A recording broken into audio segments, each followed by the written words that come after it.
ہے اس ضابطے پر خود آنا اور امت کے ضابطے پر لانا، یہ اس امت کی اصل ذمہ داری ہے۔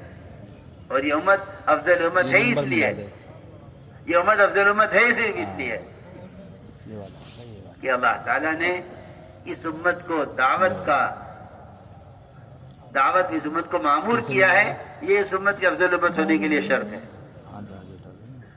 اس امت کے افضل امت ہونے کے لیے شرط ہے۔ یہ بغیر اس ذمہ داری کے ادا کیے ہوئے یہ امت افضل امت نہیں ہو سکتی، یہ امت افضل امت نہیں ہو سکتی بغیر اس ذمہ داری کو ادا کیے ہوئے۔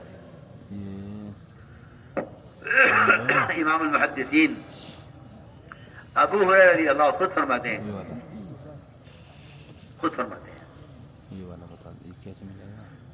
کہ تمہارے خیر امت ہونے کے لیے شرط یہ ہے کہ تم دوسروں کو دعوت دے کر ان کو ان کے ماحول سے نکال کر اپنے ماحول میں لاتے ہو اور ان کے دل میں اسلام کی رغبت پیدا کرتے ہو، بس یہ تمہارے خیر امت ہونے کے لیے شرط ہے۔ اس لیے میرے دوستو عزیزوں، اللہ کی پکڑ سے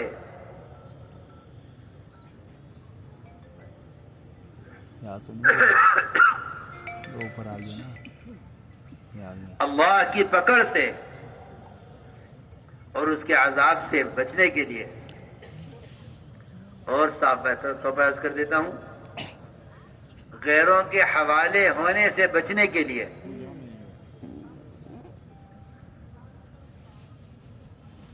غیروں کے حوالے ہونے سے بچنے کے لیے اور اللہ کی پکڑ اس کے عذاب سے بچنے کے لیے، خدا کی قسم سب سے بنیادی شرط دعوت کی ذمہ داری کا ادا کرنا ہے۔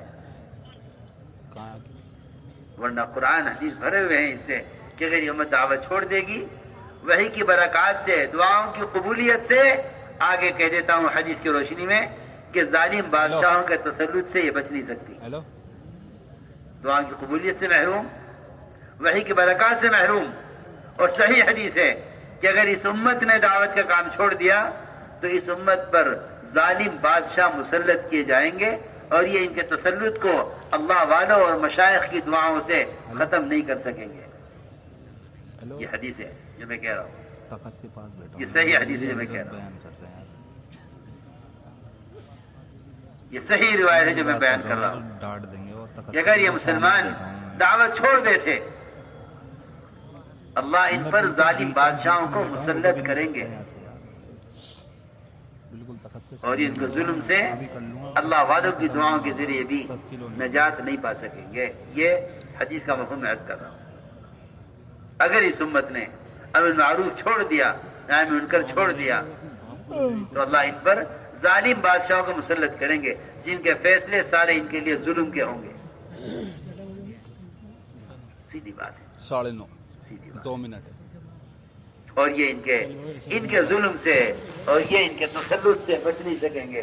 اگر یہ چاہیں کہ اللہ والے ان کے حق میں دعائیں کریں، میں کیا بتاؤں، لوگ کہتے ہیں وظیفہ پڑھو، وظیفہ پوچھتے ہیں بھائی کوئی وظیفہ بتا دو، حالات آج کل حالات ایسے ہو رہے ہیں، کوئی وظیفہ بتا دو۔ میرے پاس ایک صاحب آئے کہ کوئی وظیفہ بتاؤ، تو میں نے کہا ذرا عقل سے سوچو،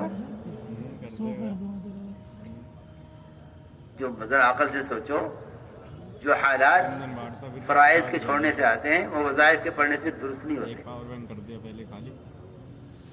جو حالات فرائض کے چھوڑنے سے آتے ہیں وظائف کے پڑھنے سے درست نہیں ہوتے۔ عجیب بات ہے،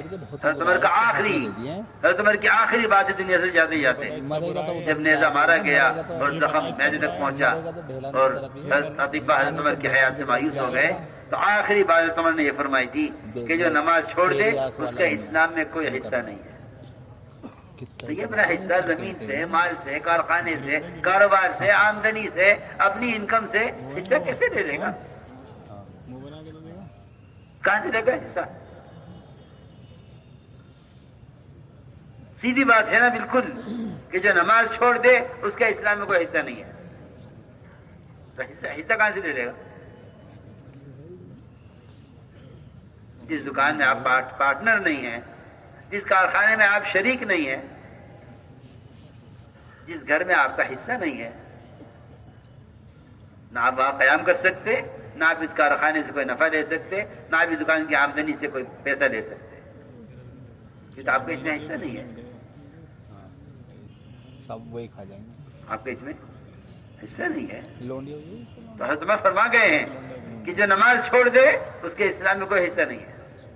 لونڈا بھی اس کے جیسا ہی، لونڈا تو دادا پہ گیا۔ ہم سمجھتے ہیں اور غلط سمجھتے ہیں، ہم سمجھتے ہیں غلط سمجھتے ہیں کہ ہمارے حصے پر دوسرے کا قبضہ ہے۔ نہیں، خدا کی قسم، ہم نے اللہ کے احکام کو توڑ کر اپنی چیزوں کو خود دوسروں کے حوالے کیا ہوا ہے۔ جی ہاں، مسجد نے پہلے مسلمان کو نہیں چھوڑا، پہلے مسلمان نے مسجد کو چھوڑا ہے۔ پہلے مسلمان نے مسجد کو چھوڑا ہے، پھر مسجد نے مسلمان کو چھوڑ دیا۔ کیسے؟ تو تمہیں میری ضرورت نہیں ہے تو جاؤ، سیدھی بات ہے۔ آپ ایک معمولی چیز کے بارے میں کہتے ہیں دیکھو یہ لے لو ورنہ کوئی دوسرا لے لے گا، تو میں اس میں عرض کر رہا تھا کہ جو حالات فرائض کے چھوڑنے سے آتے ہیں وہ حالات وظائف سے کیا وظیفہ پڑھیں؟ تو میں کہا کرتا ہوں کہ اپنے اصل وظیفے پر آ جاؤ، دعوت اللہ پر۔ تو آجاب ہو تو گیا، اگر یہ اس وظیفے پر نہیں آتے ہو تو پھر اللہ مدد نہیں کرنے والے، پکی بات ہے۔ اس لیے میں نے عرض کیا کہ سب سے زیادہ ناراضگی جو ملے گی سیرت میں حضور اکرم صلی اللہ علیہ وسلم کے اپنے صحابہ سے، اور ناراضگی اس پر ملے گی کہ تم نے اللہ کے راستے میں نکلنے میں دیر کی، ورنہ صحابہ سے بڑے بڑے گناہ ہوئے ہیں۔ کہیں بھی آپ نہیں دیکھیں گے کہ حضور اکرم صلی اللہ علیہ وسلم صحابہ سے کہیں زنا کرنے والے سے، چوری کرنے والے سے، تہمت لگانے والے سے، شراب پینے والے سے، ان سب پر حدود قائم کی گئی ہیں، ان سب پر حدود قائم کی گئی ہے۔ کہیں بھی اس کی مثال نہیں ملتی کہ آپ نے کسی سے بول چال بند کر دی ہو اس کے اس گناہ کے کرنے کی وجہ سے، آج یہ تو ایسے آ جا، سوائے اللہ کے راستے میں نکلنے میں تاخیر کرنے کے، سلیپنگ ہے نا کہ اس میں آپ نے ناراضگی ظاہر کی اور 50 راتیں آپ ناراض رہے ان صحابہ سے امت کے بتلانے کے لیے کہ اللہ کے رسول کی ناراضگی کا اس سے بڑا اور کوئی سبب نہیں کہ اللہ کے راستے میں نکلنے میں دیر کی جائے۔ سنو، اس سے بڑھ کر اللہ کی ناراضگی کا کوئی اور سبب نہیں کہ اللہ کے راستے میں نکلنے میں تاخیر کی جائے۔ یہ قابل مالک کے واقعے سے اس امت کو، قیامت تک آنے والی امت کو، اللہ کے راستے کے خروج کی اہمیت بتلانا مقصود تھا کہ اللہ کے راستے کے خروج کی کیا اہمیت ہے۔ اس لیے عزیز دوستوں اور بزرگوں، ہم عرض کرنا چاہتے ہیں کہ یہ ہے وہ ذمہ داری اور یہ ہے وہ اللہ کی مدد کے ضابطے کہ اگر مسلمان کو اور مسلمان دوسروں کو خود ہدایت دلانے والا ہے تو پھر یہ مسلمان اپنے دین پر قائم رہے گا۔ اس لیے کہ قرآن نے صاف طور پر کہا ہے کہ اس سے زیادہ پختہ مذہب، اس سے زیادہ اچھا دین، اس سے زیادہ پختہ مذہب اور اس سے زیادہ اچھا دین وہ کس کا سکتا ہے جو دعوت اور عمل دونوں کو جمع رکھے۔ کتنی صاف بات ہے۔ ومن احسن قولا ممن دعا الی اللہ وعمل صالحا، یہ جو ان دونوں کاموں کو کریں گے، دعوت اور اعمال صالحہ کو، وہ کہیں گے کہ ہم مسلمان ہیں۔ آج بیچارہ مسلمان